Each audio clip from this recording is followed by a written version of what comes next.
На пульт диспетчерской службы поступил сигнал о взрыве на газонаполнительной станции. После эвакуации персонала в дело вступают пожарные. Развертывание оборудования требуется считанные секунды. Звено ГДЗС начинает свою работу. Как понял? Прием.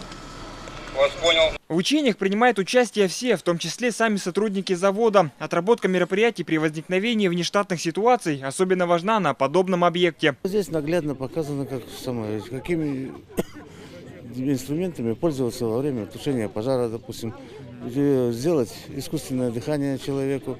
По легенде, в результате взрыва под завалами оказался заблокирован человек. Спасатели также отрабатывают его спасение с помощью специального оборудования.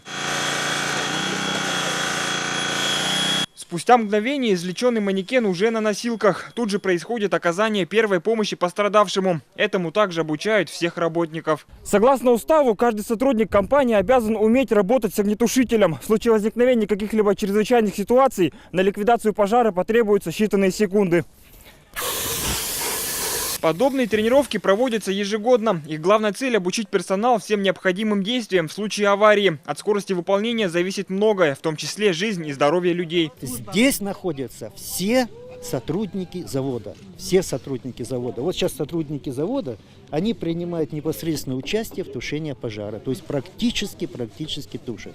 Всего в учениях приняли участие 12 человек из аварийно-спасательного формирования, 30 работников завода, 7 пожарных и 3 единицы техники. Евгений Заборовский, Василий Соловьев, Вести, Якутск.